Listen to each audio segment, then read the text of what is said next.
আমরা দায়ীরা অনেক সময় বেশি জাজমেন্টাল হয়ে যাই। আরব শায়েকরা বলে যে নাহনু দুআত লাসনা কুদাত, আমরা দায়ী, আমরা জাজ নই, উই আর নট জাজেস। আমাদের অনেক দায়ীরা আমরা ভুল করে ফেলি, আমরা বলি যে ও খারাপ, ও এইটা, ও জাহান্নামী, ও খারিজ, এরকম আমরা সবাইকে নাকচ করি। মনে হয় যেন সবাইরে জাহান্নামে পাঠাই, আমি একা জান্নাতে যেতে পারলেই সফল। মুসনাদে আহমদে এক হাদিস এসেছে, রাসূলুল্লাহ সাল্লাল্লাহু আলাইহি ওয়াসাল্লাম একবার খেজুরের একটা ডাল নিয়ে মরুভূমির মধ্যে একটা দাগ টানলেন। খাত্তালানা রাসূলুল্লাহ সাল্লাল্লাহু আলাইহি ওয়াসাল্লাম খাত্তান, একটা স্ট্রেইট লাইন দিয়ে রাসূল সাল্লাল্লাহু আলাইহি ওয়াসাল্লাম বললেন, এটা হচ্ছে সিরাতুল মুস্তাকিম। ডানে বায়ে না তাকিয়ে এই সিরাতুল মুস্তাকিমের পথেই অবিচল থাকতে হবে। আপনারা একটা টপিক শুনেছেন, যে টপিকটা আজকে আমি কভার করব, সেটা হচ্ছে মেথোডোলজি অফ প্রফেটিক দাওয়া and it's relevance to contemporary global society. রাসূল সাল্লাল্লাহু আলাইহি ওয়াসাল্লাম কিভাবে দাওয়া কার্যক্রম পরিচালনা করতেন, ওনার মেথোডোলজি কেমন ছিল এবং বর্তমান সময়ের সাথে এর প্রাসঙ্গিকতা কেমন, এই টপিকটা নিয়ে আমি কথা বলবো। তার আগে আমি শুরুতে দাওয়া ইস্যু যখনই আমার সামনে আসে তখন যেই কথাটা আমি বলি বা শেয়ার করি সেটা হচ্ছে মানহাজুল ওয়াসাতিয়া, মানে the balanced approach of Islam, ইসলামের যে ভারসাম্যপূর্ণ নেচার, এটা নিয়ে আমি কথা বলি। এবং আমার আলোচনার শুরুতে আমি সূরাতুল বাকারার 143 নম্বর আয়াত তেলাওয়াত করেছি, যেখানে আল্লাহ তাআলা বলছেন ওয়াকাযালিকা জাআলনাকুম উম্মাতান ওয়াসাতা লিতাকুনু শুহাদা আলান নাস, অনুরূপভাবে আমি তোমাদেরকে মধ্যমপন্থী জাতি বানিয়েছি বা মধ্যমপন্থী জাতি হিসেবে আবির্ভূত করেছি। উম্মাতান ওয়াসাতা মানে উম্মাতান আদলান ওয়া খিয়ারা, শ্রেষ্ঠ জাতি, ন্যায়পরায়ণ জাতি, এবং যারা শ্রেষ্ঠ, যারা ন্যায়পরায়ণ, তারাই মূলত মধ্যমপন্থী জাতি। তো আল্লাহ তাআলা আমাদেরকে মধ্যমপন্থী জাতি বলেছেন। এই যে মধ্যম পন্থা আল ওয়াসাতিয়া, এটা ইসলামের অনেকগুলো অনন্য বৈশিষ্ট্যের মধ্যে থেকে একটি বৈশিষ্ট্য। বাট মাঝে মাঝে আমরা এই পন্থাটার কথা ভুলে যাই। ভুলে কি করি, অনেক সময় অনেক প্রান্তিক লেভেল থেকে কাজ করে ফেলি, চিন্তা করে ফেলি, অনেক সময় খুব বাড়াবাড়ি করে ফেলি, অনেক সময় ছাড়াছাড়ি করে ফেলি। বরং আমাদের থাকতে হবে মাঝামাঝি। তাহলে the first and foremost reminder today in this conference hall, যে আমরা বাড়াবাড়িও করব না, ছাড়াছাড়িও করব না, আমরা মাঝামাঝি থাকব। কোথায় থাকব? জি, মাঝামাঝি, আল ওয়াসাতিয়া, যেটা শ্রেষ্ঠ এবং যেই মেথোডোলজির কথা কোরআন আমাদেরকে জানিয়েছে। আমি যদি এটাকে ইংরেজি করি ওয়াসাতিয়া, তাহলে ইংরেজি দাঁড়াবে এরকম যে the balanced nature of Islam, ইসলামের যেই ভারসাম্যপূর্ণ যে নেচার, এটার নাম হচ্ছে মূলত আল ওয়াসাতিয়া। আপনি যদি খেয়াল করে দেখেন যে কিভাবে আমরা অন্যান্য জাতিগোষ্ঠীর তুলনায় মধ্যমপন্থী জাতি, তাহলে দেখবেন যে আমরা যদি সাইয়েদনা ঈসা আলাইহিস সালামের ব্যাপারে কথা বলি, জেসাস ক্রাইস্টের ব্যাপারে, তাহলে দেখেন ওনার ব্যাপারে ইহুদি নাসারারা কেউ বাড়াবাড়ি করেছে, কেউ ছাড়াছাড়ি করেছে, আমরা একেবারে মিডল ওয়েতে আছি। যেমন ঈসা আলাইহিস সালামের ব্যাপারে খ্রিস্টানরা কি বলে জানেন? তারা বলে ঈসা আলাইহিস সালাম হচ্ছে আল্লাহর সন্তান, নাউযুবিল্লাহি মিন যালিক। Jesus Christ is the son of God, গডের সন্তান। তাহলে দেখেন কতটা বাড়াবাড়ি করলো, ঈসা আলাইহিস সালামকে উঠাতে উঠাতে খোদার আসনে নিয়ে বসালো। বাড়াবাড়ি হয়ে গেল না এটা? তাহলে একদল খুব বাড়াবাড়ি করলো। এবার যদি ইহুদিদের কথা চিন্তা করি, ইহুদিরা কি বলে? ইহুদিরা একেবারে উল্টো। তারা বলে ঈসা আলাইহিস সালাম হচ্ছে ইবনু জিনা, মানে জারদ সন্তান, নাউযুবিল্লাহ। দেখেন তাদের প্রত্যেকের আকীদা শোনা মাত্রই আপনাদেরকে বলা লাগতেছে না যে নাউযুবিল্লাহ বলেন, আপনারা স্বতঃস্ফূর্তভাবেই বলতেছেন নাউযুবিল্লাহ। তার মানে একদল বাড়াবাড়ি করলো, একদল ছাড়াছাড়ি। একদল বলল তিনি আল্লাহর সন্তান বলে একেবারে আল্লাহর উপরে উঠাই ফেলছে, আরেক দল নামাতে নামাতে একেবারে পদদলিত করলো, বলল তিনি হচ্ছেন বাস্টার্ড, মানে ইবনু জিনা, জারদ সন্তান, নাউযুবিল্লাহি মিন যালিক।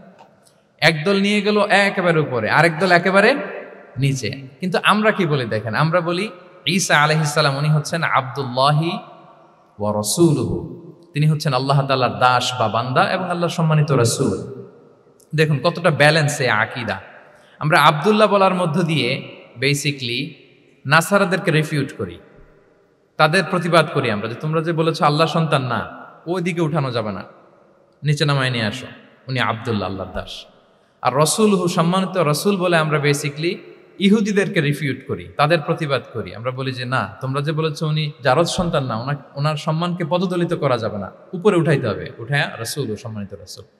তাহলে নাসারাদের আকীদা থেকে আমরা নিচে নেমে আসলাম, ইহুদিদের আকীদা থেকে আমরা উপরের দিকে গেলাম। ফলে এটা কি হলো? ব্যালেন্স হলো, ভারসাম্যপূর্ণ হলো, মধ্যম পন্থা হলো। তো আশা করি মধ্যম পন্থার উদাহরণটা বুঝতে পেরেছেন। আরেকটা ছোট্ট উদাহরণ দেই। আমাদের বোনদের যখন পিরিয়ড চলে তখন নাসারারা কি করে দেখেন, খ্রিস্টানরা তারা সব কিছু করে, কোনো বাজ বিচার রাখে না। তখন এমনকি ফিজিক্যাল ইন্টিমেসিতেও যায়। যখন আমাদের বোনদের পিরিয়ড চলে তখন তারা ফিজিক্যাল ইন্টিমেসিতেও যায়, কোনো বাছবিচার নাই। এটা হচ্ছে নাসারাদের অবস্থান। আর ইহুদিদের কি অবস্থান? এরা এই 5 দিন 7 দিন আমাদের বোনদের যখন পিরিয়ড চলে তখন তারা তাদের স্ত্রীদেরকে ধরবে না, ছোবে না, স্পর্শ করবে না, একসাথে বসবেও না। তাদের ঘরে আলাদা একটা স্পেশাল রুম রাখে, ওই রুমের ভিতরে, ওই ঘরের ভিতরে তাদের 5 দিন 7 দিন ওইখানে কাটাইতে হয়। তোমরা আবার সুস্থ হলে তারপরে আসবে। দেখেন, একদল খুব বাড়াবাড়ি করলো, আরেক দল ছাড়াছাড়ি করলো। কিন্তু আমাদের ইসলামে আমরা ব্যালেন্স, যে বোনদের যখন পিরিয়ড চলে হাজব্যান্ড ওয়াইফ তখন স্বাভাবিক মেলামেশা, কথাবার্তা, ঘরের টুকিটাকি কাজ সবই করতে পারবে, ইল্লাল জিমা, যেটা আমরা ফিজিক্যাল ইন্টিমেসি বলি, ওইটা ছাড়া আমরা সবই করতে পারবো। তাহলে দেখেন, এই দুইটা উদাহরণ আমি সামনে আনলাম এজন্য যে এই যে মানহাজুল ওয়াসাতিয়াতি ওয়াল ইতিদাল, মধ্যম পন্থার কথা আমরা যেটা বলি, যেটাকে দিয়ে আল্লাহ তাআলা আমাদেরকে সম্মানিত করেছেন, যে ওয়াকাযালিকা জাআলনাকুম উম্মাতান ওয়াসাতা, তোমাদেরকে আমি মধ্যমপন্থী জাতি বানিয়েছি। তোমাদের মধ্যে বাড়াবাড়িও থাকবে না, ছাড়াছাড়িও থাকবে না, বরং আমরা হব মধ্যমপন্থী। আমরা কি হব? কি হব? তো প্রিয় ভাইয়েরা, প্রথম কথা হচ্ছে, আপনি যখন দাওয়া বলবেন তখন আমাকে মধ্যম পন্থা বলতেই হবে।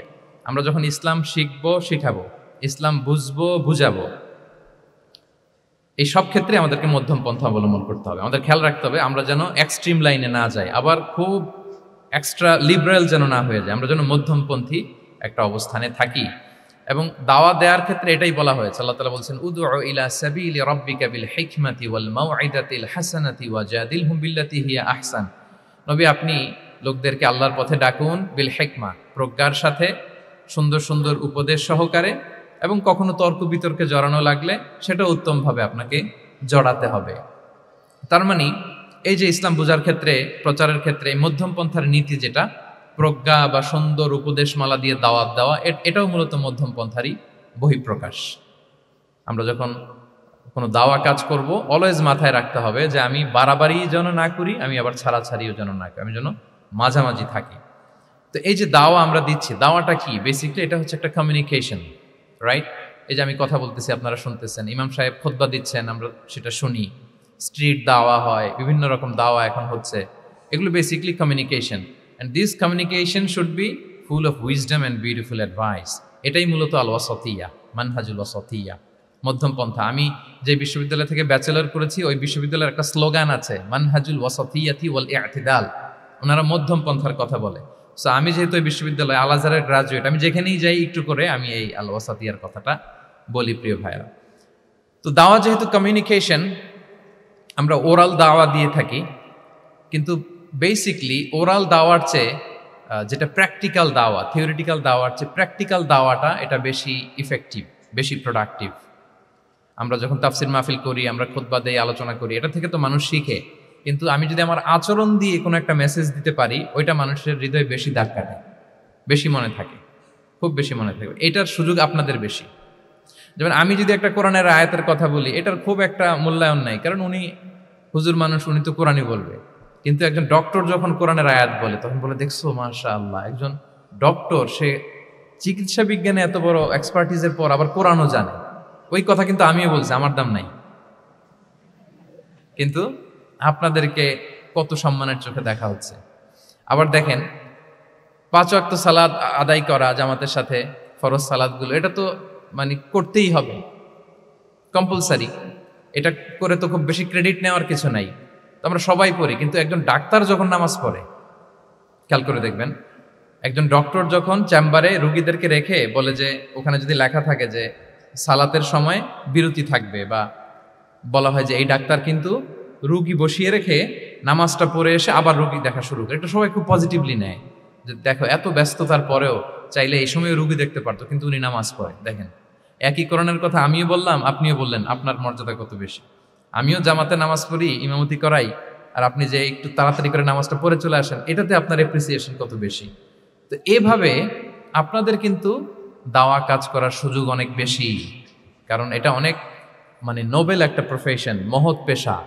আপনারা জনগণকে সরাসরি সেবা দেওয়ার যে ব্যাপারটা, এটার সুযোগ আছে। যুদ্ধ বিধ্বস্ত আপনি আহতদেরকে সেবা দিতে পারেন, আগুনে পোড়া রোগীদেরকে সেবা দিতে পারেন, দুরারোগ্য ব্যাধি, তার আর যাওয়ার জায়গা নেই, আপনি সেবা দিতে পারতেছেন। যে কোনো রোগ বালাই, যে কোনো পরিস্থিতিতে যখন একজন মানুষ অসুস্থ হয় তখন আপনি সেবা দিচ্ছেন, তখন তার মনটা কিন্তু খুব নরম থাকে, তার মধ্যে একটা অসহায়ত্ব কাজ করে। ওই একটা অসহায় মানুষ, তার মনটা খুব নরম, ওইরকম একটা সিচুয়েশনে তারা আপনাদের দ্বারস্থ হয়।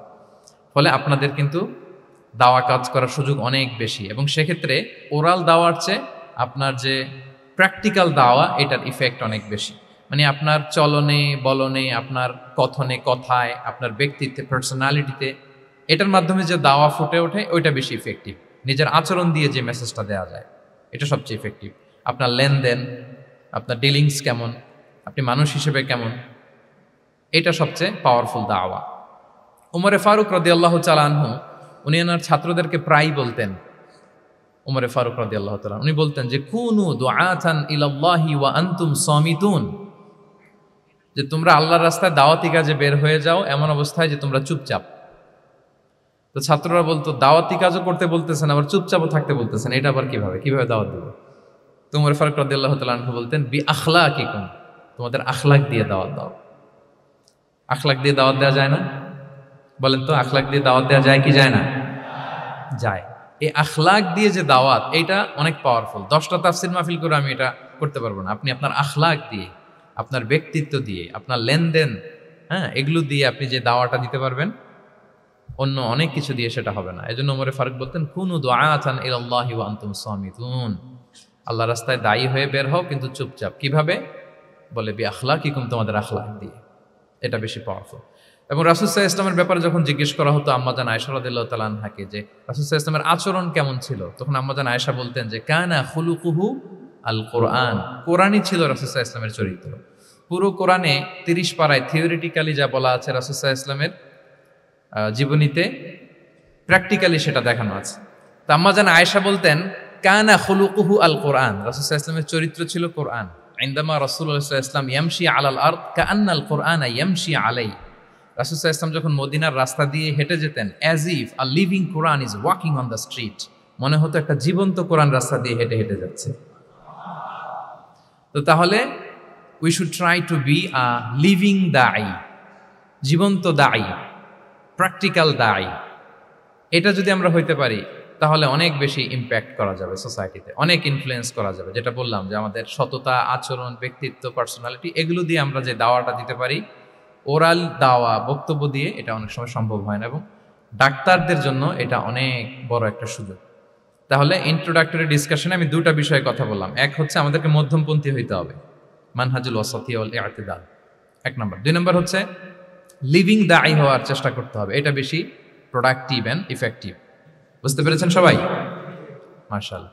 এবার চলুন যে রাসূল সাল্লাল্লাহু আলাইহি ওয়াসাল্লামের যে প্রফেটিক দাওয়া মেথোডোলজি, কিভাবে উনি দাওয়া কাজের আঞ্জাম দিতেন, সেখান থেকে আমাদের নেয়ার আধুনিক সময়ের এর প্রাসঙ্গিকতা কি আছে, আমি 10টা পয়েন্টে আজকের এই সেমিনারে কিছু কথা উপস্থাপনের চেষ্টা করব। ওমা তাওফীক ইল্লা বিল্লাহ। 1 নম্বর কথা হচ্ছে, আমরা যে দাওয়া দিব, এই দাওয়া language should be very soft and mild and very touchy. দাওয়া ল্যাঙ্গুয়েজ হইতে হবে ভেরি সফট। সব সময় ইফ ইউ টক অ্যাবাউট দাওয়া, this language should be very soft and mild and touchy. দাওয়ার কথা বললে হয়তো আপনি পলিটিক্স করেন, ওইটা আলাদা কথা। আপনি জেহাদের ময়দানে, ওইটা আলাদা কথা। আমি জেহাদ পলিটিক্স নিয়ে কথা বলতেছি না, আই এম টকিং অ্যাবাউট দাওয়া। যদি আপনি দাওয়া সেমিনারের কথা বলেন, যদি মেডিকেল দাওয়া সোসাইটি নাম দেন, দাওয়া বললে আমাকে বলতে হবে দাওয়ার language should be very soft and mild. আমরা এটা অনেক সময় ভুল করে ফেলি, এটা করা যাবে না। কারণ আপনি হৃদয় থেকে যদি কোনো কথা বলেন, এটা শ্রোতার হৃদয়ে যে টাচ করে। আল্লাহর হাবিব সাল্লাল্লাহু আলাইহি ওয়াসাল্লামের কথাগুলো নিয়ে এত আলোচনা, বিশ্লেষণ, কথাগুলো এত অ্যাপিলিং কেন, এত আবেদনময় কেন? এর কারণ হচ্ছে রাসূল সাল্লাল্লাহু আলাইহি ওয়াসাল্লাম যা বলেছেন তিনি হৃদয় থেকে বলেছেন, এবং হৃদয় থেকে কথা বেরোলে এটা শ্রোতার হৃদয়ে যে টাচ করে। একটা ছোট্ট আয়াত আমি তেলাওয়াত করি, সূরা তাহা। আল্লাহ তাআলা বলছেন ফাকুলা লাহু কাওলান লাইয়িনা লাআল্লাহু ইয়াতাযাক্কারু আও ইয়াখশা। আল্লাহ তাআলা মূসা আলাইহিস সালাম এবং হারুন আলাইহিস সালাম, ওনাদের দুইজনকে বলছেন যে তোমরা 2 ভাই মিলে যাও, ফেরাউনের কাছে যে দাওয়াত দাও এবং কোমল ভাষায় দাওয়াত দাও। কি ভাষায়? কোমল ভাষায় দাওয়াত দাও। কাওলান লাইয়িনা, use very soft and mild language, very touchy language. Soft এবং কোমল ভাষায় দাওয়াত দাও কাকে? পৃথিবীর সবচেয়ে বড় সন্ত্রাস, তাই না? হ্যাঁ, দুর্ধর্ষ সন্ত্রাস, খোদাদ্রোহী, তারপর সীমালঙ্ঘনকারী। আপনি যত নেগেটিভ যা বলবেন সব যাবে ওর সাথে। ফিরআউন।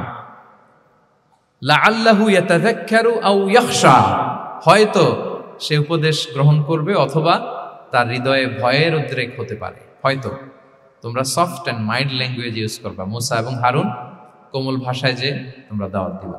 আচ্ছা, কার ব্যাপারে আল্লাহ বললেন, কাকে দাওয়াত দিতে বললেন? সবাই বলেন তো নামটা। ফিরআউন। আচ্ছা, ফিরআউনের ক্ষেত্রে আল্লাহ তাআলা বললেন যে soft and mild language use করো, নরম ভাষা। আমাকে উত্তর দেন, আমাদের কারেন্ট সময় আমরা যাদেরকে জালিম বলি, যাদেরকে খারাপ বলি, ফাসিক বলি, পাপাচারী, ধরেন যে আমার মতে বা আপনাদের মতে যে সবচেয়ে খারাপ, পাপাচারী, জালিম, ওই জালিমটা কি ফিরআউনের চেয়ে বড় জালিম? আমাদের চোখে যে জাহান্নামী, যে নিকৃষ্ট খারাপ পাপী যাকে আমি মনে করি, যদিও এরকম মনে করার সুযোগ আমাদের নাই, কে জান্নাতি কে জাহান্নামী এটা ডিসাইড করবে কে?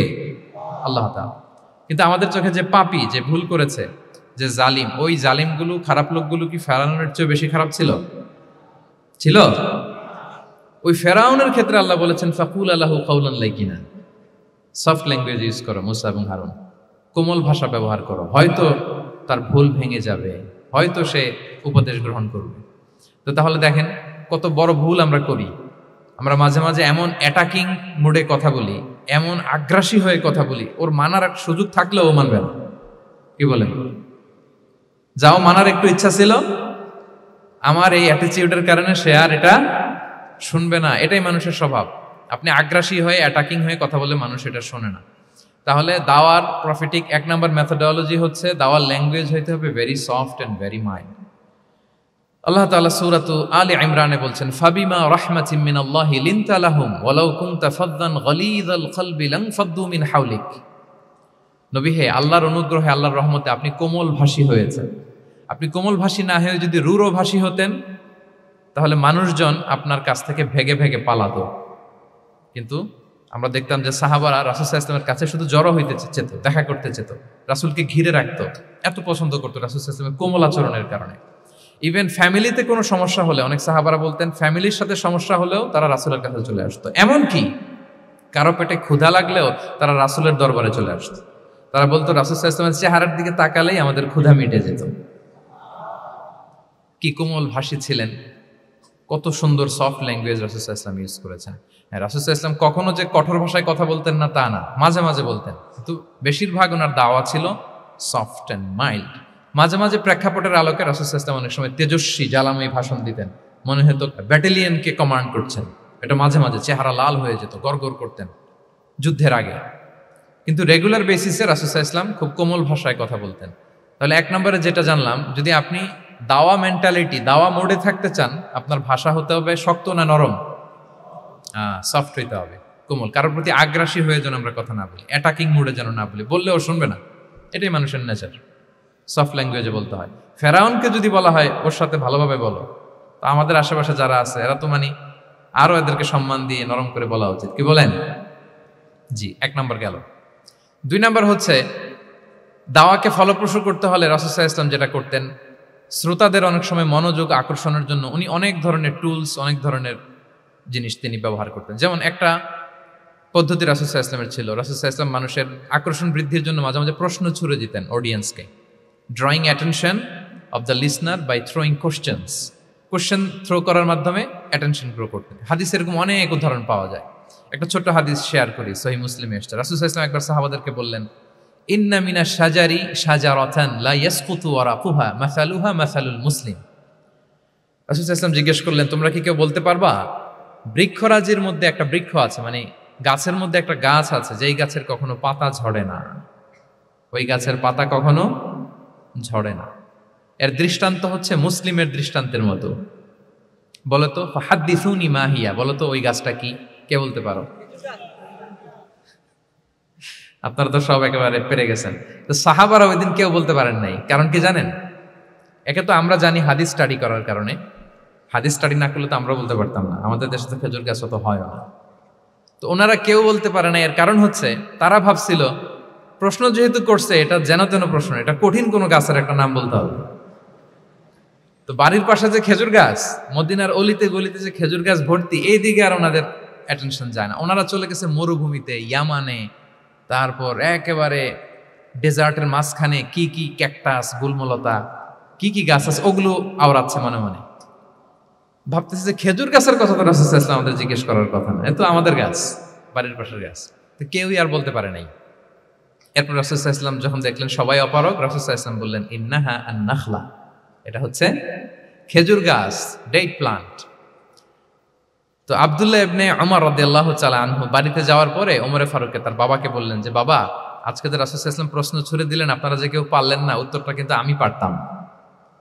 তো ওমরে ফারুক বললেন, বলো কি, তুমি পারতা? তো বললা না কেন? তুমি আজকে উত্তর দিতে পারলে তো রাসূলের সামনে আমার বুকটা এত বড় হয়ে যেত। মানে লাল উট পেলে আরবরা যেই খুশি, আমি এর চেয়ে বেশি খুশি হতাম। তখন উনি বললেন যে, আপনি পারতেছেন না, অন্যান্য বয়স্ক সাহাবারা পারতেছে না, মুরব্বীরা কেউ যেহেতু বলে নাই, আমি বিনয়ের খাতিরে উত্তরটা দেই নাই, কিন্তু আমি জানতাম যে এটা খেজুর গাছ। তাহলে দেখেন, রাসূল সাল্লাল্লাহু আলাইহি ওয়াসাল্লাম অ্যাটেনশনটাকে ড্র করার জন্য প্রশ্ন ছুড়ে দিতেন। আপনারা তো মানে প্রশ্ন ছড়াই তো আপনাদের কাজ, যে কি অবস্থা, শরীরটা কেমন, পেট ঠিক আছে কিনা, ঘুম হয় কিনা, কমন প্রশ্ন না আপনাদের? আপনাদের কাছে গেলেই তো প্রথমে জিজ্ঞেস করে যে হজম হয় কিনা, তারপর ঘুম আসে কিনা, এই হয় কিনা, অনেক প্রশ্ন আপনারা করেন। তো এইভাবে আপনি যদি আস্তে আস্তে প্রশ্নের ছলে যদি তাকে আপনি দাওয়া দিতে চান, আপনি কিন্তু দিতে পারেন। এটা রাসূল সাল্লাল্লাহু আলাইহি ওয়াসাল্লামের একটা দাওয়া মেথোডোলজি ছিল। দুইটা বলে ফেললাম, একটা হচ্ছে দাওয়ার ল্যাঙ্গুয়েজ হতে হবে অনেক শক্ত, নাকি হ্যাঁ, নরম, সফট এন্ড মাইল্ড। দুই নাম্বার হচ্ছে প্রশ্ন ছুড়ে দিয়ে শ্রোতাকে আকর্ষণ করা, মনোযোগ আকর্ষণ করা। তিন নাম্বার ভিজুয়াল এক্সপ্লেনেশন, রাসূল সাল্লাল্লাহু আলাইহি ওয়াসাল্লাম এটা করতেন যাতে করে আরো সহজে বোঝানোর জন্য। এটা নিশ্চয়ই আপনারা করেন। রাসূল সাল্লাল্লাহু আলাইহি ওয়াসাল্লামের দাওয়া জিন্দেগিতে দেখা যায় প্রায় সময় কিছু উনি ভিজুয়াল এক্সপ্লেনেশন নিয়ে এসেছেন সাহাবাদের সামনে, যাতে করে সাহাবারা to get a better idea of the issue, আরো ইজিলি বুঝতে পারেন। যেমন একবার রাসূল সাল্লাল্লাহু আলাইহি ওয়াসাল্লাম অনাথ ইয়েতিমদেরকে যারা দেখভাল করে তাদের কি মর্যাদা, এটা বোঝাতে যে রাসূল সাল্লাল্লাহু আলাইহি ওয়াসাল্লাম দুই আঙ্গুল উঁচু করে একবার বললেন যে, আনা ওয়া কাফিলুল ইয়াতীমি ফিল জান্নাতি কাহাতাইন, অর্থাৎ আমি এবং এতিমের রক্ষণাবেক্ষণকারী কিয়ামতের দিন এভাবে কাছাকাছি প্রতিবেশী হয়ে থাকবো। এই দুইটা আঙ্গুলের মাঝখানে যেমনি খুব একটা স্পেস নাই, গ্যাপ নাই, মানে একেবারে কাছাকাছি, নেইবরিং ফিঙ্গার, রাইট?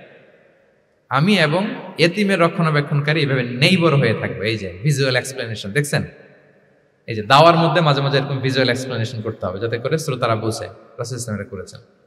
মুসনাদে আহমদে এক হাদিস এসেছে, রাসূল সাল্লাল্লাহু আলাইহি ওয়াসাল্লাম একবার খেজুরের একটা ডাল নিয়ে মরুভূমির মধ্যে একটা দাগ টানলেন। খাত্তালানা রাসূলুল্লাহ সাল্লাল্লাহু আলাইহি ওয়াসাল্লাম খাত্তান, একটা স্ট্রেইট লাইন দিয়ে রাসূল সাল্লাল্লাহু আলাইহি ওয়াসাল্লাম বললেন, এটা হচ্ছে সিরাতুল মুস্তাকিম। সাহাবাদের দৃষ্টি আকর্ষিত হলো, সবাই মনোযোগী হয়ে উঠল, তাই নাকি? এটা সিরাতুল মুস্তাকিম, যে দোয়া আমরা প্রতিদিন করি, ইহদিনাস সিরাতাল মুস্তাকিম।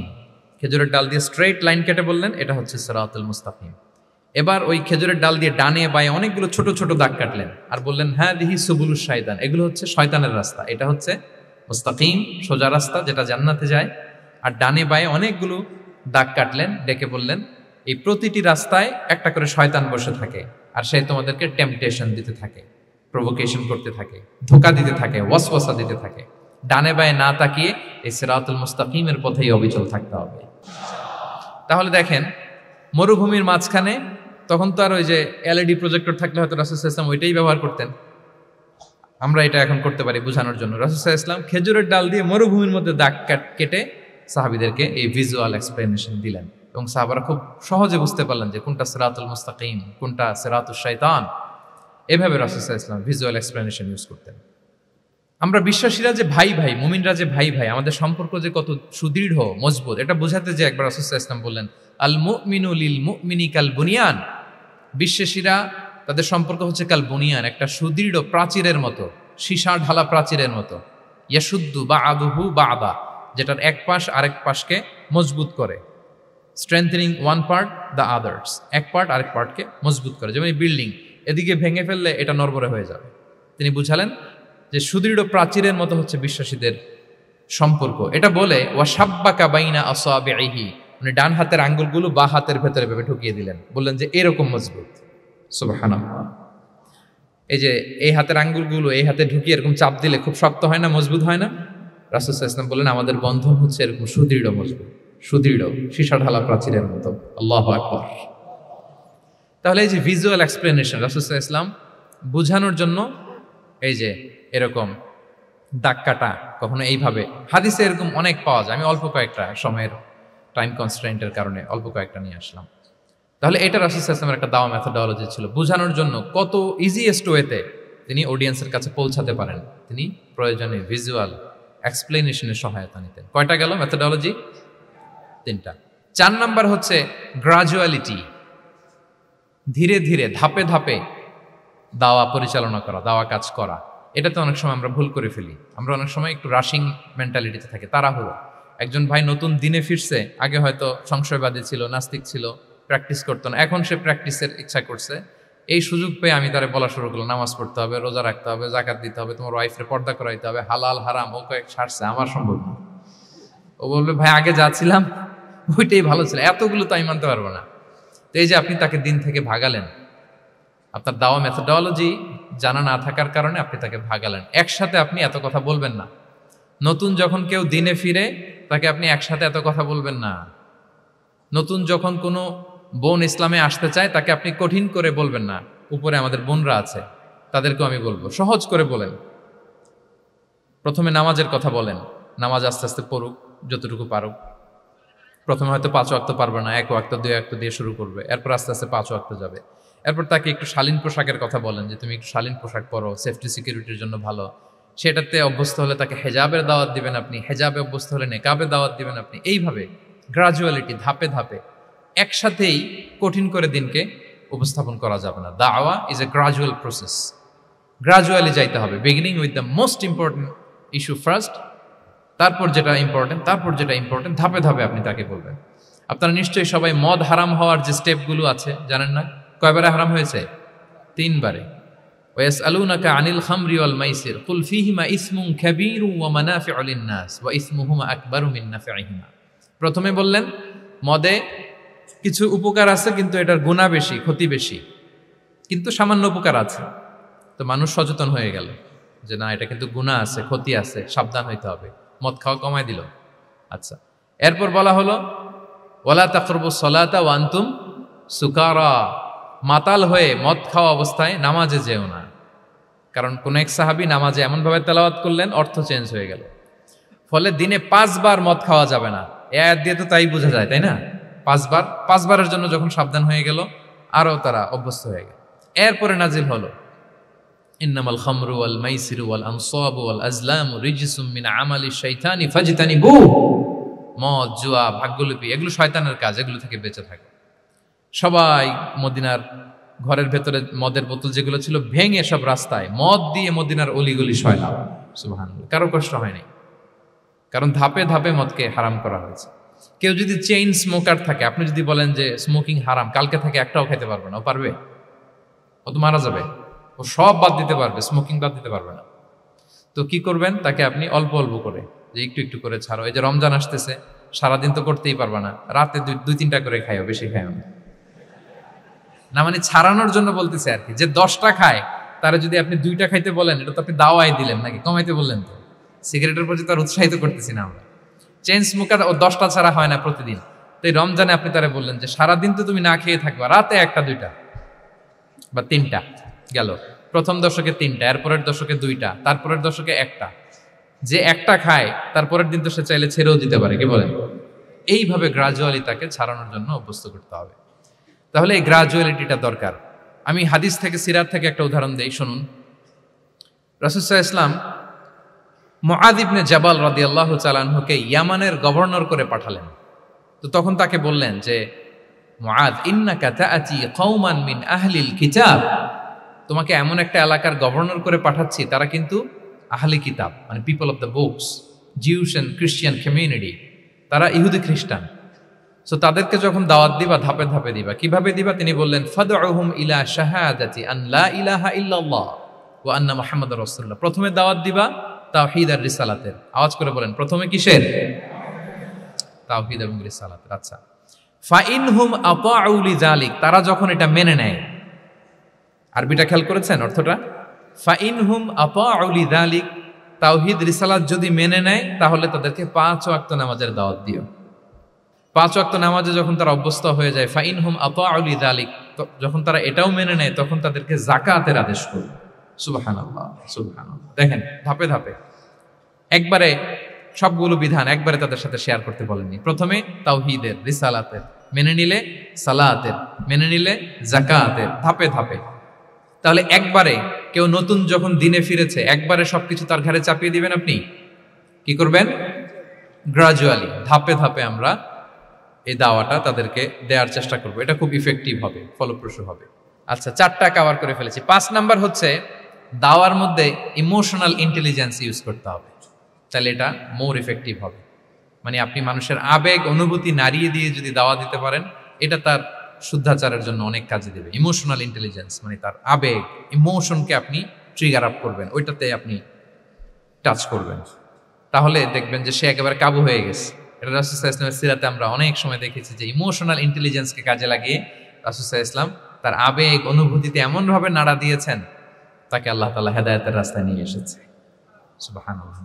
একটা ছোট্ট উদাহরণ দেই, মুসনাদে আহমদ ইবনে হাম্বলের হাদিস, কিভাবে ইমোশনাল ইন্টেলিজেন্স রাসূল সাল্লাল্লাহু আলাইহি ওয়াসাল্লাম ইউজ করতেন, আবেগ অনুভূতিকে কিভাবে নাড়া দিতেন রাসূল সাল্লাল্লাহু আলাইহি ওয়াসাল্লাম। এক যুবক এসে সাহাবাদের সামনে রাসূল সাল্লাল্লাহু আলাইহি ওয়াসাল্লামকে বললেন, ইয়া রাসূলুল্লাহ ইযান লি বিজিনা, হে আল্লাহর রাসূল আপনি আমাকে জিনার অনুমতি দেন। নাউযুবিল্লাহ। কিসের? জিনার, মানে ব্যভিচারের অনুমতি দেন। ব্যভিচার বা জিনার অনুমতি দেন।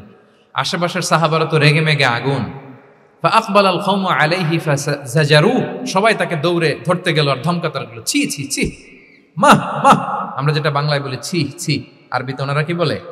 মাহ মাহ, ছি ছি। কি বলো তুমি? লজ্জা শরমের মাথা খেয়ে তুমি রাসূলুল্লাহর দরবারে এসে বলতেছো, হে আল্লাহর রাসূল আপনি জিনার অনুমতি দেন। যে রাসূল আল্লাহর পক্ষ থেকে বাণী শোনায়, ওয়ালা তাকরাবুজ জিনা, তোমরা ব্যভিচারের নিকটবর্তীও হয়ো না, আর তুমি সেই নবীর কাছে এসে আবদার করতেছো জিনার অনুমতি দেন। তারা যখন তেরে আসলো এই যুবকের দিকে, রাসূল সাল্লাল্লাহু আলাইহি ওয়াসাল্লাম তাদেরকে থামালেন, বললেন যে তোমরা থামো, যুবককে ডেকে আনো আমার কাছে। যুবককে নিয়ে আসা হলো। রাসূল সাল্লাল্লাহু আলাইহি ওয়াসাল্লাম তাকে পরম আদরে কাছে টেনে নিলেন। এবার তাকে জিজ্ঞেস করলেন, তুমি জিনার অনুমতি চাও না? বলে যে ইয়া রাসূলুল্লাহ, জি জিনার অনুমতি চাই। তখন রাসূল সাল্লাল্লাহু আলাইহি ওয়াসাল্লাম বললেন, তুমি আমাকে উত্তর দাও তো, তুমি বলো তো যে আতুহিব্বুহু লি উম্মিক, তুমি কি পছন্দ করবে যে কোনো পরপুরুষ তোমার মায়ের সাথে এই জিনাটা করুক? তোমার এটা ভালো লাগবে? সে বলে লা ইয়া রাসূলুল্লাহ, না কখনো না, আমার মায়ের সাথে কেউ এই পাপাচারে লিপ্ত হবে এটা কোনো মানুষ মেনে নেবে না। আমি কেন, কেউ মেনে নেবে না। তারপর রাসূল সাল্লাল্লাহু আলাইহি ওয়াসাল্লাম তাকে বললেন, আতুহিব্বুহু লিবনাতিক, তুমি তোমার কলিজার টুকরা সন্তান, কন্যা সন্তানের সাথে, তোমার কন্যার সাথে কেউ এই পাপ কাজটা করুক, এটা তুমি মেনে নিবে? এটা তুমি পছন্দ করো? সে বলল লা ইয়া রাসূলুল্লাহ, হে আল্লাহর রাসূল কখনো কালাম না, কখনো মানবো না, আমার মেয়ের সাথে কেউ এই কাজ করবে আমি কখনো মানবো। রাসূল সাল্লাল্লাহু আলাইহি ওয়াসাল্লাম আবার তাকে প্রশ্নবাণে জর্জরিত করতে লাগলেন। আবার বললেন, আতুহিব্বুহু লি উখতিক, তুমি কি তোমার প্রিয় বোনের সাথে কেউ এটা করুক, এই পাপাচারে লিপ্ত হোক, জিনা করুক, পছন্দ করবে? তোমার বোনকে কেউ এরকম করবে, অপমান করবে, এটা চাইবে তুমি? বলে কখনো না, লা ইয়া রাসূলুল্লাহ, কখনো না, কেউই তো পছন্দ করবে না এটা। তখন রাসূল সাল্লাল্লাহু আলাইহি ওয়াসাল্লাম বললেন, তুমি যার সাথে জিনার অনুমতি চাইছো সে তো কারো না কারো মা, কারো না কারো মেয়ে, কারো না কারো বোন, তুমি এভাবে কেন ভাবতে পারো না? সুবহানাল্লাহ বিহামদি। এই কথা বলার পরে তো সে একেবারে ইমোশনালি এমন ড্যামেজ হয়েছে, লজ্জায় কাচুমাচু হয়ে মাথা নিচু করে দাঁড়ায়। তখন রাসূল ইসলাম তার পিঠে একটা আলতো চাপড় মারলেন, পরম মমতায় আলতো চাপড় দিয়ে তার জন্য দোয়া করলেন, আল্লাহুম্মা গফির যামবাহ ওয়া তাহহির কলবাহ ওয়া হাসসিন ফারজাহ, আল্লাহ তুমি এই যুবকের পাপ মোচন করো, আল্লাহ তুমি তার অন্তরটাকে পরিশুদ্ধ করো, আল্লাহ তুমি তার চরিত্রটাকে নিষ্কলুষ করো। এই হাদিসের রাবি উনি বলতেছেন, ফালাম ইয়াকুন বা'দা যালিকাল ফাতা ইয়ালতাফিতু ইলা শাই, ওই দিনের পর থেকে এই যুবক কখনো কোনো পরনারীর দিকে রাস্তায় তাকায় নাই।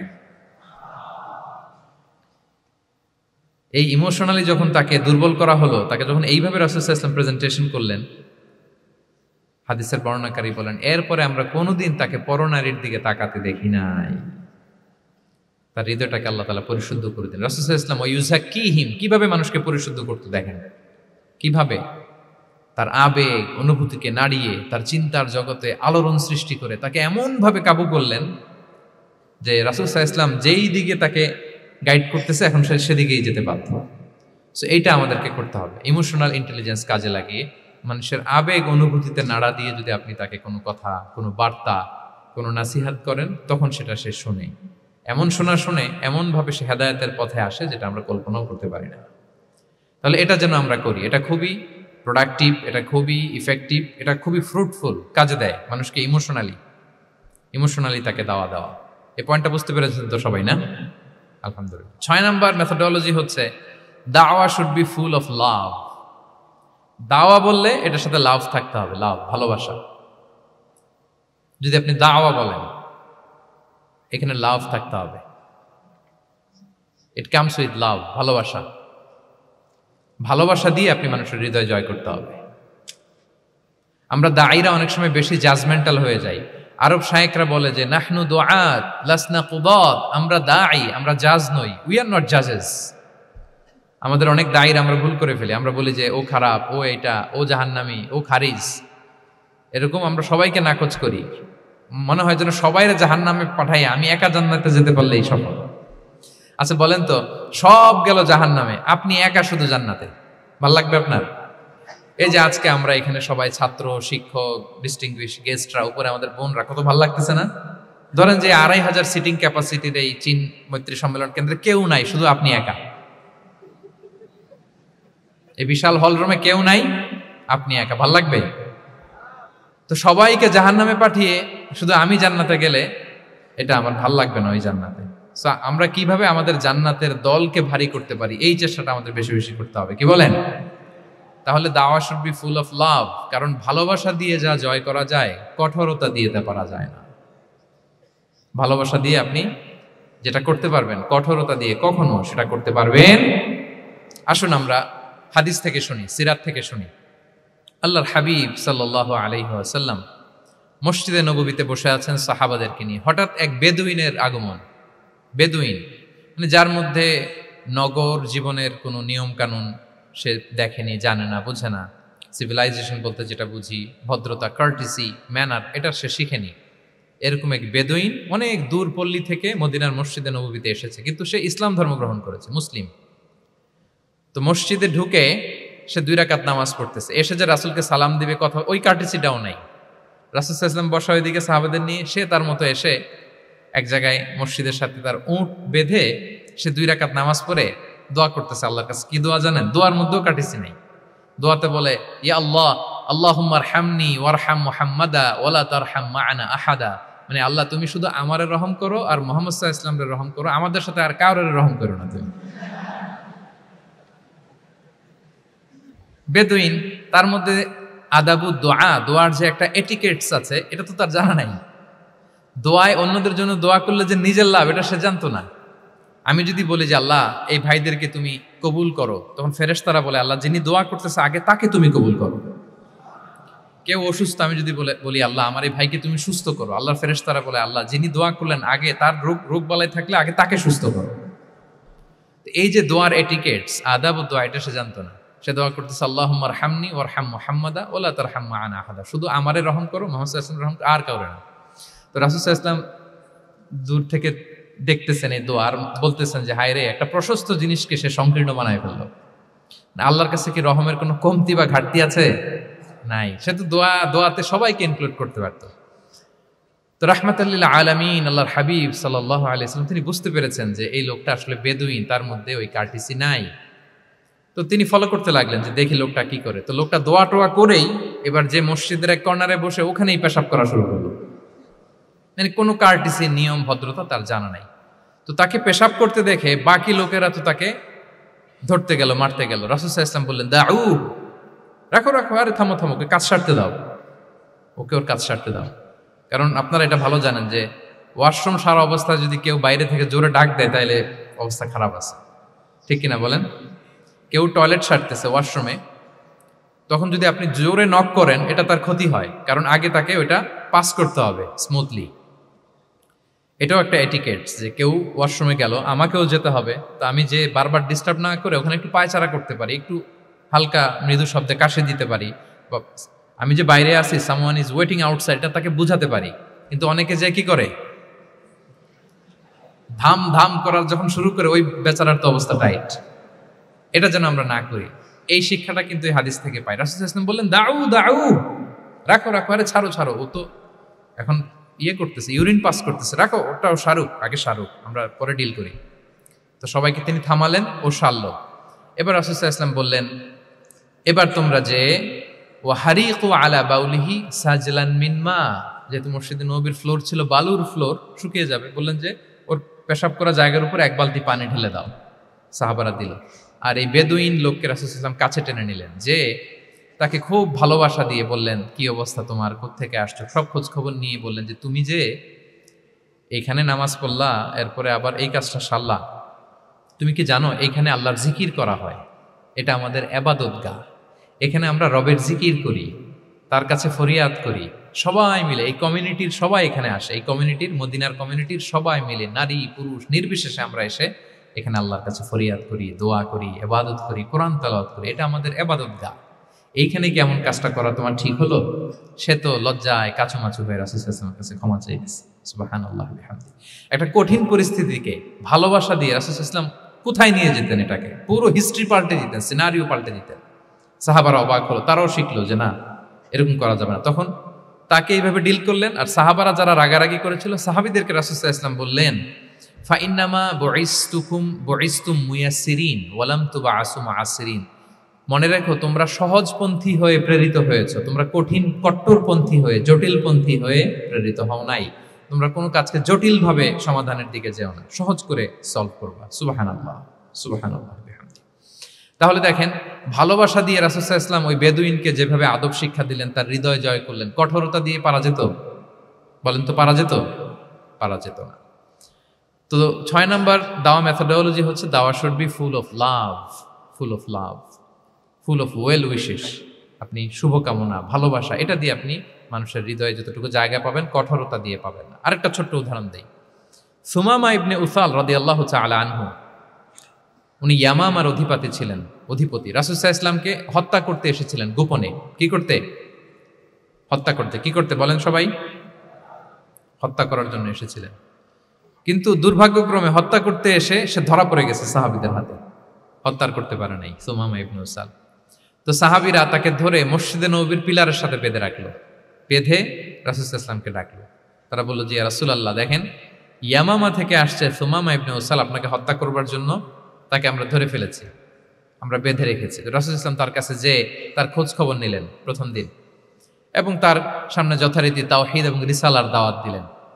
ফিরে আসলেন, ফিরে এসে সাহাবাদেরকে বললেন, তোমাদের ঘরে ভালো রুটি আছে কার কাছে? রুটির কালেকশন, আটা পিষে রুটি বানাতে পারবে। একজন বলল আমি। বললো যে এটা সুমামাকে দিয়ে আস। তো দিয়ে আসলো। আরেকজন বললো ভালো তাজা খেজুর আছে কার কাছে? এক সাহাবী বললেন আমার কাছে। রাসূল ইসলাম বললেন যাও, এটা সুমামাকে দিয়ে আস। দিয়ে আসলেন। এরপরের দিন রাসূল ইসলাম যে আবার ইসলামের সৌন্দর্য, মাহাসিন আহকামি সারিয়া, ইসলামী সারিয়ার যে বিউটি অফ ইসলাম, এটা তুলে ধরলেন, ইসলামের যৌক্তিকতা তুলে ধরলেন। সে অবাক হতে লাগলো যে কিরে, যুদ্ধবন্দীদের সাথে মুহাম্মদ সাল্লাল্লাহু আলাইহি ওয়াসাল্লাম এবং তার অনুসারীরা এরকম আচরণ করে? সে তো যুদ্ধবন্দী, এত সুন্দর আচরণ। তাকে আবার ইসলামের সুশীতল বাণীগুলোর প্রতি আহ্বান করে রাসূল ইসলাম বাড়িতে এসে এবার নিজের যে উট আছে, উটকে যে পালে, সে রাখালকে বলল, তুমি উটের দুধ দহন করে তাকে কিছু দুধ দিয়ে আসো। সুবহানাল্লাহ। আসছিল রাসূল সাল্লাল্লাহু আলাইহি ওয়াসাল্লামকে কি করতে? হত্যা করতে।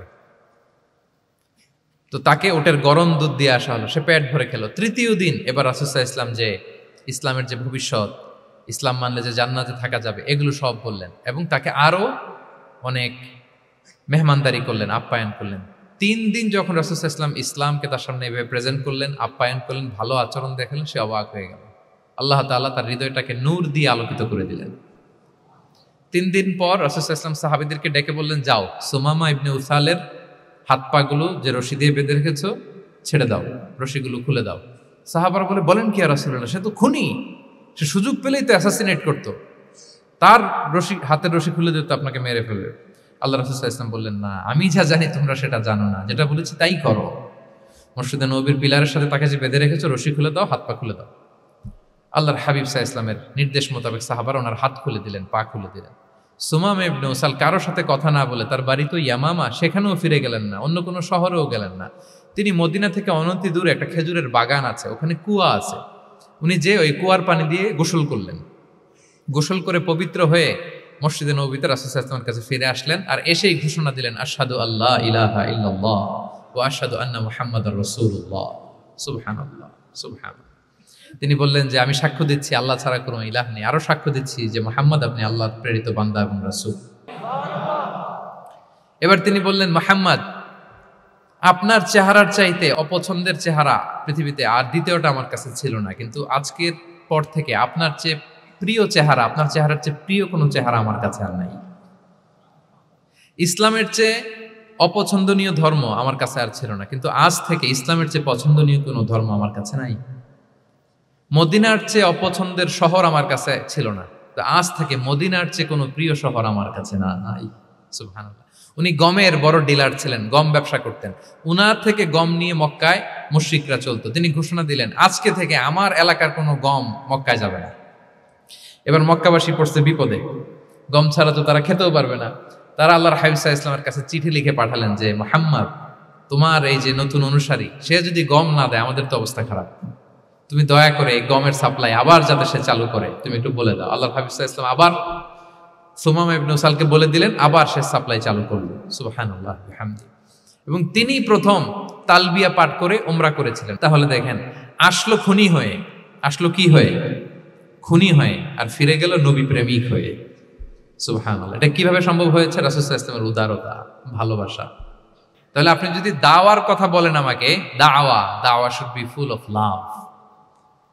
কারণ ভালোবাসা দিয়ে যা জয় করা যায়, কঠোরতা দিয়ে সেটা পারা যায়। 7 নাম্বার হচ্ছে, 7 নাম্বার, রাসূল সাল্লাল্লাহু আলাইহি ওয়াসাল্লাম যদি কাউকে কারেকশন করতে চাইতেন, কখনো তাকে অপমান করতেন না, অন্যের সামনে তার নাম নিতেন না, নাম না নিয়ে তাকে শুধরে দিতেন। এটা দাওয়ার আর একটা মেথোডোলজি। কেউ কোনো ভুল কাজ করলে তার নাম ধরে অন্যের সামনে লজ্জিত করতেন না। আমরা কিন্তু অনেক সময় করি না, অন্যের সামনে মানুষকে কারেক্ট করি, এটা ঠিক না। The way he use to correct others, আপনি যদি সিরাতের দিকে তাকান, সুবহানাল্লাহ, কিভাবে উনি অন্যকে কারেকশন দিতেন, নাম উল্লেখ করতেন না। আমরা এটা অনেক ভুল করি।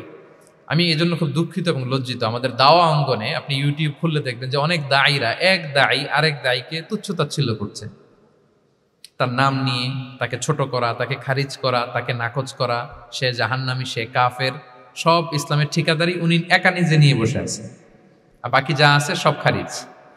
এইটা রাসূল সাল্লাল্লাহু আলাইহি ওয়াসাল্লামের দাওয়ার সাথে যায় না। বরং কেউ যদি কোনো ভুল কিছু বলে, ভুল করে, আপনি যদি মনে করেন যে না তার এটা ভুল, আমারটা সঠিক, তো আপনার নিয়ম হচ্ছে আপনি সঠিকটা প্রচার করা। তাহলে কেউ যদি ভুল করে থাকে তারও টনক নড়বে, বাকিরাও সঠিকটা জেনে যাবে।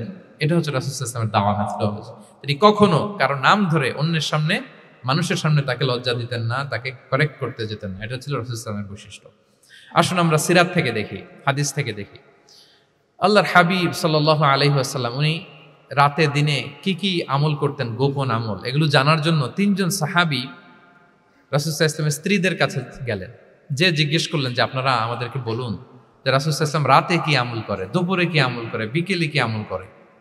তো আমাদের আম্মা জানেরা, রাসূল সাল্লাল্লাহু আলাইহি ওয়াসাল্লামের প্রিয়তমা স্ত্রীরা বললেন যে উনি রাতে এরকম তাহাজ্জুদ, দুপুরবেলা এরকম তেলাওয়াত, এই সময় নফল নামাজ, এই সময় এটা এটা এটা করে।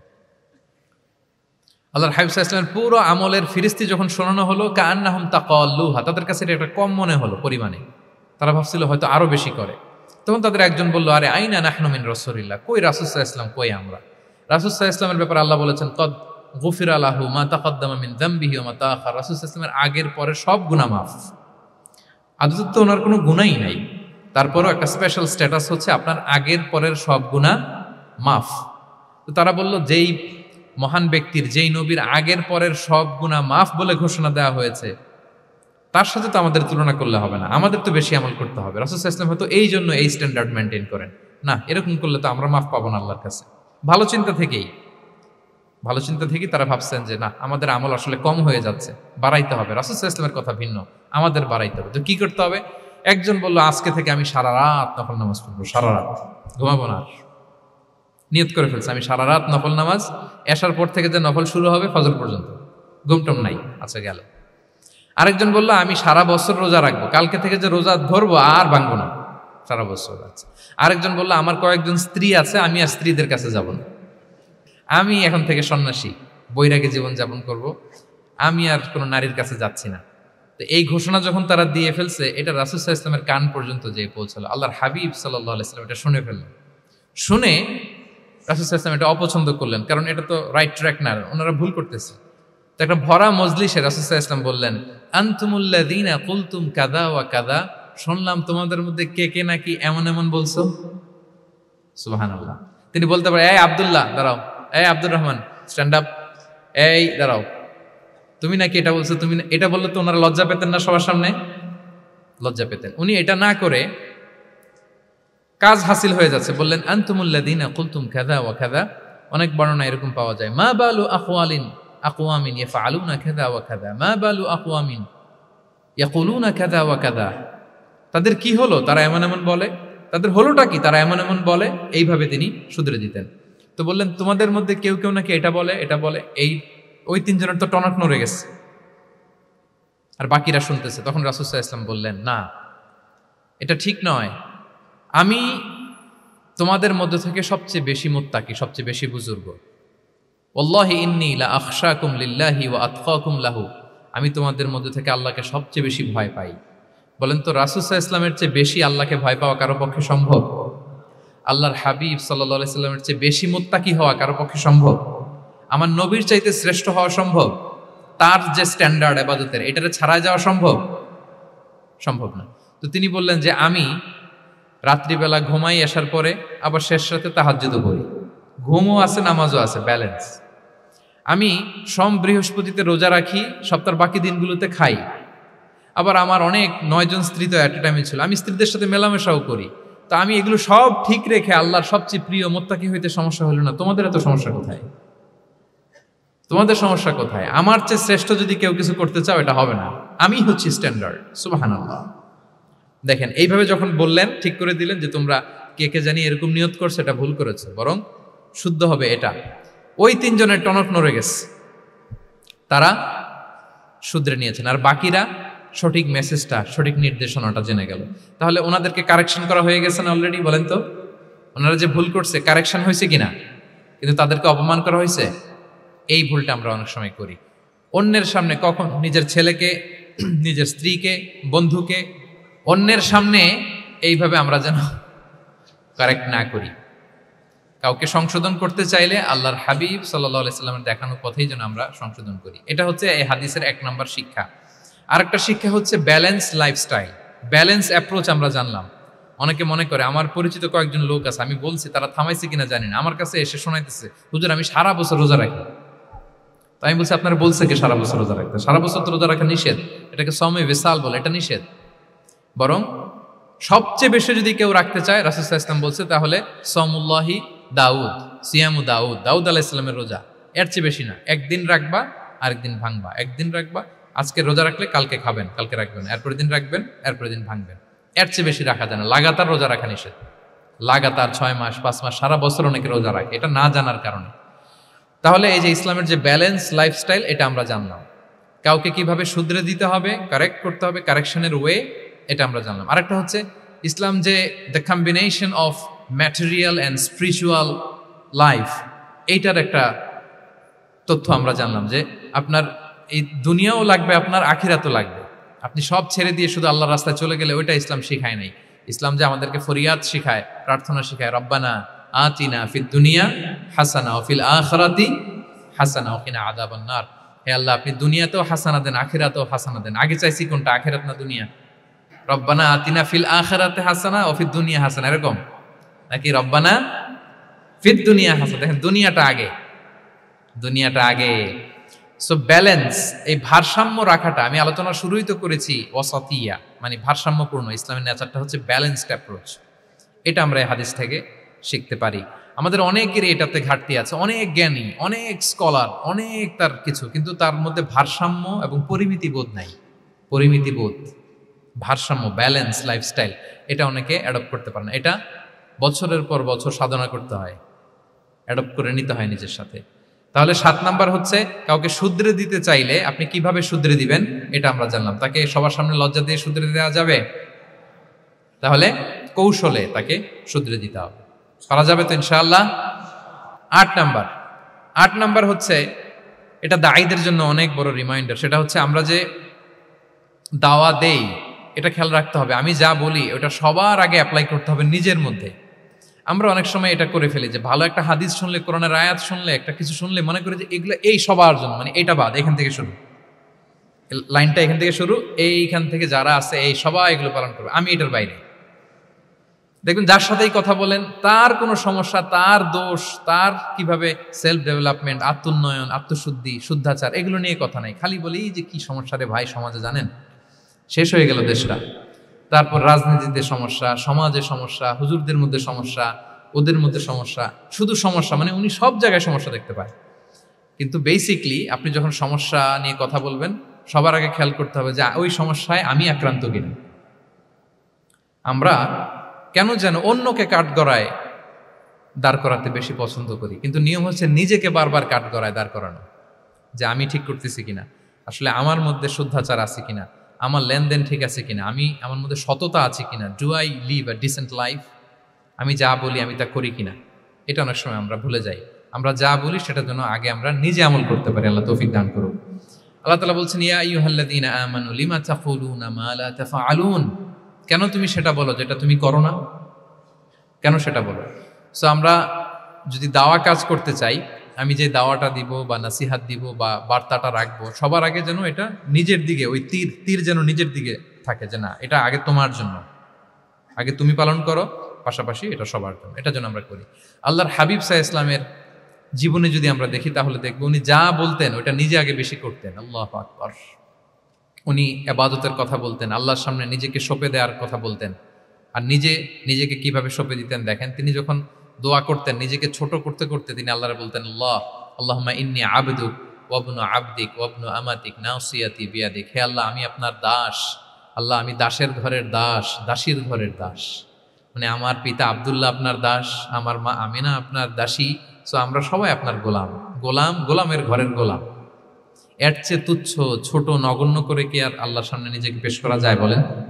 এরপর তিনি বলতেন, নাসিয়াতি বিয়াদিক, আল্লাহ আমার মাথার চুলের ঝুঁটি আপনার হাতের মুঠোয়। মাথার চুলের ঝুঁটি হাতের মুঠোয় মানে কি, আপনি ডানে টান দিলে আমি ডানে যেতে বাধ্য, আপনি বাঁয়ে টান দিলে মানে আমার আর কিছু নেই, আল্লাহ সব সঁপে দিলাম আপনার কাছে। কিভাবে নিজেকে তিনি সঁপে দিতেন?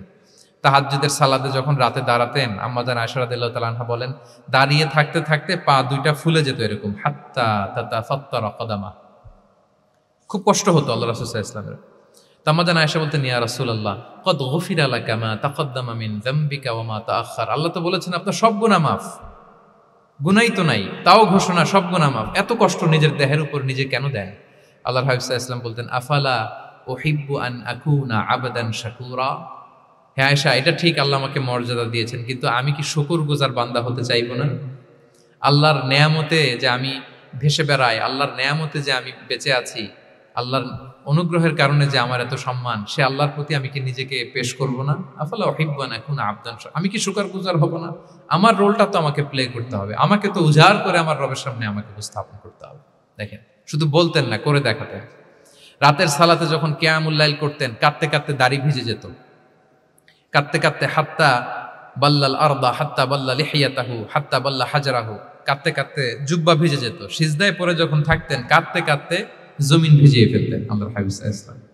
এভাবে নিজেকে আল্লাহ তাআলার সামনে পেশ করতেন। সো আমরা যারা দাওয়া অঙ্গনে কাজ করি, এটা খুব পিচ্ছিল পথ, এটা খুবই পিচ্ছিল। আমাদের খেয়াল রাখতে হবে যে আমি যা বলি এটা আমি করি কিনা। এটা দায়ীদের জন্য চ্যালেঞ্জিং। সে নিজে একটা ডিসেন্ট লাইফ লিড করা, তার নিজের মধ্যে সততা থাকা, নৈতিকতা থাকা, মোরালিটি, এথিক্স, ভ্যালিউজ নিয়ে যে আমরা বলি, ওই ভ্যালিউজের প্র্যাকটিস যেন আমাদের মধ্যে থাকে। আল্লাহ তাআলা আমাদেরকে তৌফিক দান করুক, আমরা পড়ি আমিন। 9 নম্বরে হচ্ছে কনসিডারেট হওয়া। রাসূল সাল্লাল্লাহু আলাইহি ওয়াসাল্লাম খুবই কনসিডারেট ছিলেন, এটা খুব গুরুত্বপূর্ণ, খেয়াল করে শুনুন। কনসিডারেট মানে খুব উচ্চ বিবেকবোধ সম্পন্ন ব্যক্তিত্ব, খুব বিবেকবোধ সম্পন্ন। আমাদের অনেকের মধ্যে এটা, আমাদের অনেকের সেন্স কাজ করে না। আল্লাহর হাবিব সাল্লাল্লাহু আলাইহি ওয়াসাল্লাম he was a man of 6 senses, 6টা সেন্স ওনার কাজ করতো। সুবহানাল্লাহ, সুবহানাল্লাহ। কথা বলতেছেন, ওদিকে কি হচ্ছে, ওদিকে সব একসাথে একটা গ্ল্যান্সে তিনি মেনটেন করতেন। সুবহানাল্লাহ। তো এই উচ্চ বিবেকবোধ সম্পন্ন হইতে হবে দায়ীদের। রাসূল সাল্লাল্লাহু আলাইহি ওয়াসাল্লাম একবার নামাজ পড়াচ্ছেন, পিছনে বাচ্চার কান্নার আওয়াজ, নামাজ ছোট করে দিয়েছেন, একেবারে ছোট, শর্ট করে সিজদা, রুকু, মানে যতটুকু না হলেই না, অতটুকু করে নামাজ শেষ। জিজ্ঞেস করা হলো কেন? বললেন যে আমি দেখলাম একটা ছোট বাচ্চা কাঁদছে, এই বাচ্চার মায়ের বোধহয় খুব কষ্ট হয়ে যাচ্ছে পেছনে, বাচ্চাটাকে সামলাতে মহিলাদের প্রেয়ার হলে মাটার বোধহয় খুব কষ্ট হচ্ছে, এজন্য আমি নামাজটা একটু শর্ট করে দিয়েছি। সুবহানাল্লাহ। আমরা নামাজে দাঁড়ালে দিন দুনিয়ার হুঁশ নেই, কি হচ্ছে না হচ্ছে না, আপনার সব খেয়াল রাখতে হবে, কি হচ্ছে। You are a leader, you are a দাঈ, আপনাকে এটা খেয়াল রাখতে হবে। রাসূল সাল্লাল্লাহু আলাইহি ওয়াসাল্লাম এরকম উচ্চ বিবেকবোধ সম্পন্ন লোক ছিলেন। মুআয ইবনে জাবালকে এক জায়গার মদিনার পাশেই ইমাম করে পাঠালেন, ইমাম। তো ওই এলাকার মুসল্লিরা ছিলেন শ্রমজীবী। কি জীবী? শ্রমজীবী। ওনারা উট দিয়ে পানি নিয়ে খেজুর গাছে পানি সেচ দিত তারা, খুব কষ্ট করে সারাদিন। তো উনি মাগরিবের নামাজে একদিন নামাজ শুরু করলেন, আল্লাহু আকবার বলে সূরা ফাতিহার পরে উনি সূরা বাকারা শুরু করলেন। কোন সূরা? কোরআনের সবচাইতে ছোট সূরা নাকি? হ্যাঁ, আয়াত কত? সবচাইতে বড় সূরা। তো উনি হয়তো একটা খুব চিল মুডে আছেন, একটা খুব ভালো মুডে আছেন, এবাদতের একটা মুডে আছেন, উনার আবেগ থেকে উনি হয়তো সূরা বাকারা শুরু করে দিচ্ছেন, তেলাওয়াত করে করে মজা পাচ্ছেন, করতেছেন। কিন্তু পিছনে মুসল্লিরা হচ্ছে শ্রমজীবী, সারাদিন খেতে খামারে খেজুর বাগানে কাজ করে ওনারা নামাজ পড়তেছেন। একদল তো নামাজ ছেড়ে দিছে, ছেড়ে দিয়ে নিজেরা নামাজ পড়ে আল্লাহর হাবিব সাল্লাল্লাহু আলাইহি ওয়াসাল্লামের কাছে যে বিচার দিলেন যে, ইয়া রাসূলুল্লাহ, দেখেন এমন একজনকে ইমাম হিসেবে পাঠালেন, উনি মাগরিবের নামাজ শুরু করছে সূরা বাকারা দিয়ে। আমরা হচ্ছে শ্রমজীবী মানুষ, আমরা কি পারি এত সময় দাঁড়িয়ে থাকতে? রাসূল সাল্লাল্লাহু আলাইহি ওয়াসাল্লাম খুব রেগে গেলেন, খুব। মুআয ইবনে জাবাল রাদিয়াল্লাহু তাআলা ওনাকে ডেকে পাঠালেন। ডেকে কি শব্দ ইউজ করছে জানেন? উনি বললেন, আফাত্তানুন আনতা ইয়া মুআয। ফাত্তান মানে ফিতনাবাজ। হে মুআয, তুমি কি সমাজে ফিতনা ছড়াচ্ছ? তোমাকে পাঠালাম সেখানকার ইউনিটি ধরে রাখতে, ইমাম হয়ে নামাজ পড়াবা, তালিম দিবা। আফাত্তান আনতা ইয়া মুআয, তুমি ফিতনা ছড়াচ্ছ? তুমি কেন সাব্বিহ ইসমা রাব্বিকাল আলা তোমার মুখস্থ নাই? ওয়াশ শামসি ওয়া দুহাহা মুখস্থ নাই? হাদিসে দুইটা সূরার কথা, যে এই সাইজের সূরাগুলো পারো না, তুমি এগুলো দিয়ে নামাজ পড়াবো যাতে ওদের কষ্ট না হয়। ওরা তো শ্রমজীবী সাহাবী, ওদের দিকে তো তোমার খেয়াল রাখতে হবে, কনসিডারেট হতে হবে। সুবহানাল্লাহ। দেখেন রাসূল সাল্লাল্লাহু আলাইহি ওয়াসাল্লাম ইমামকে এনে শাসন করলেন, বুঝিয়ে বললেন যে না, তোমাকে ছোট ছোট সূরায় নামাজ পড়াতে হবে যাতে করে কষ্ট না হয়। এবং রাসূল সাল্লাল্লাহু আলাইহি ওয়াসাল্লাম কাউকে কোনো দায়িত্ব দিয়ে কাজে পাঠালে ওনার বিখ্যাত একটা বাণী তিনি বলে দিতেন। আমার ভেরিফাইড যে ফেসবুক পেজের কভার ফটোতে দেখবেন এই হাদিসটা দেয়া। সেটা হচ্ছে, তিনি কাউকে কোনো দায়িত্ব দিয়ে পাঠালে তিনি বলতেন, বাশশিরু ওয়ালা তুনাফিরু, ইয়াসসিরু ওয়ালা তুআসসিরু। মানে তোমরা মানুষকে সুসংবাদ দিও, মানুষকে দিন থেকে ভাগিও না, দিনকে সহজ করে উপস্থাপন করো, দিনকে জটিল করে মানুষের সামনে উপস্থাপন করুন। আমরা এটা ভুল করি, এত কঠিন ভাবে উপস্থাপন করি, ভাবে যে কঠিন করে উপস্থাপন করতে পারলেই বোধহয় ওনার ক্রেডিট। এরকম একটা মানসিকতা অনেকের আছে। কোনো মুফতি যদি এমন কোনো ফতুয়া দেয় যেটা সমাজের অধিকাংশ মুসলিম চেষ্টা করেও মানতে পারতেছে না, কঠিন হয়ে যাচ্ছে, তার মানে something is missing in the ফতোয়া, something is missing in the legal opinion, and the মুফতি should revise the issue again and again. তাকে আরও মুফতিদের সাথে রিভাইজ করতে হবে, আরও কিভাবে জীবন ঘনিষ্ঠ করে মাসালাটা দেয়া যায়, তাকে এটা ভাবতে হবে। কারণ আল্লাহ দিনের মধ্যে জটিলতা রাখেননি, কাঠিন্যতা রাখেননি।